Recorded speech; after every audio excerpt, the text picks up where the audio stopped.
Right, morning guys, back with another video.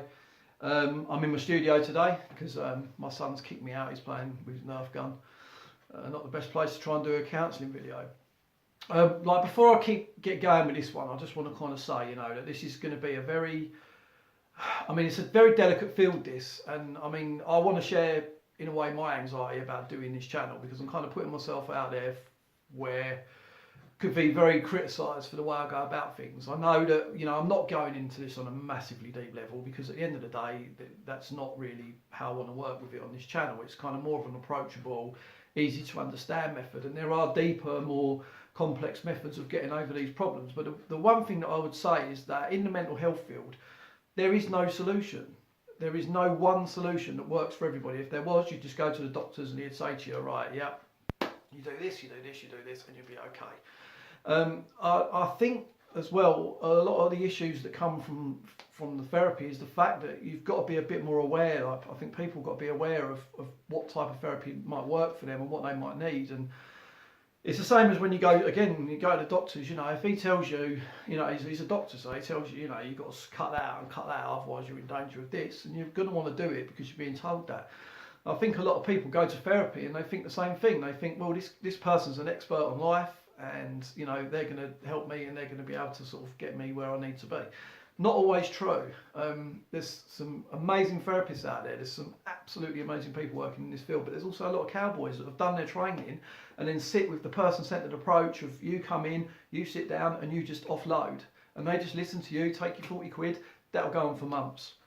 And one of the reasons that I wanted to say about this is because I've had a lot of people over the years that have come to me because they've been to other therapists and it hasn't worked, it's not done them any good.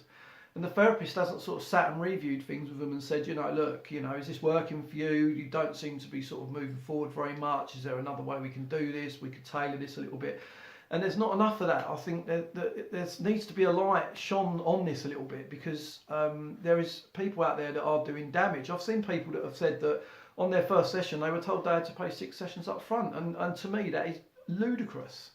What if they don't get on after 2 sessions, or what if after 3 sessions the person's better? It doesn't say a lot for the therapist's confidence, does it, that they're charging them for 6 up front? And I just think that people need to kind of be understanding of that. I think also, before you go, if you decide to go to therapy, I think you'd be very good to sort of have a look at the different types of therapy, sort of educate yourself a little bit on what they are, what CBT does, what transactional analysis might do, what does inner child work, what's EMDR, what are these things and what do they do and what do you want to get from therapy? So that if you do go, you don't waste your first hour just trying to figure out why you're there. I think that, these things, they're not sort of exhaustive, and certainly my way of doing things is not going to help everybody, I understand that, but it's not a replacement for therapy. The idea that I want to kind of share with you guys is that over the years there's been a lot of different experiences that I've had and a lot of different people that I've seen, and these are the things that have worked for them. I went through probably a good 5 years of depression myself. Relationships were all over the place. I was unreliable, kind of wasn't very honest with people because I felt ashamed that I didn't want to go out or I didn't want to do whatever it was that they were doing, so it would be excuse after excuse. And my mates would be like, "Well, I can't understand how you've never got any money," and I'd be like, "Fucking, I have got money, but I just can't bring myself to tell you that I don't want to do that thing that you're asking me to do because it makes me look weak." And sort of learning that it doesn't and learning how to manage that stuff was a massive thing in my life, and it's enabled me to now have a healthy family life. I've got a great wife, lovely kids, I've got great friends. So I know that if I can get through it, and I'm lazy as hell, I am lazy, and I can do that. So you can do that too, and that's the kind of idea that behind the channel. So I kind of want to put that down as a disclaimer, really, because I know there's going to be a lot of people, especially if there's person-centered therapists watching this, and they're saying, well, you can't say that we just sit there and take people's money, and I'm not, but some do, and that's really important. I think people really need to get into that and have a look. So when you're looking for a therapist, you do it on the counselling directory, you do it on the BACP website with the National Register, you do it on the NCS website. Don't just go to some cowboy in the middle of the backwoods, because you just don't know who they are or what they're doing, unless you've been referred, like recommended, in which case it's all good.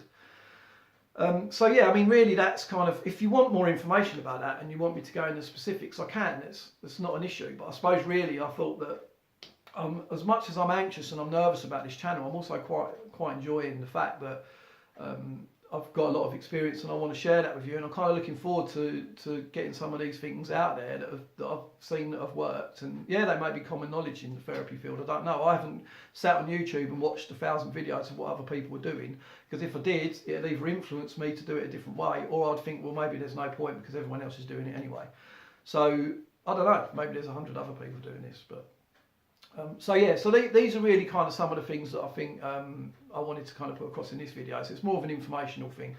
The next one I do, I want to kind of continue with what we were talking about yesterday about the negative automatic thought. So I'm going to stop this video and then I'm going to drop that one. All right, see ya.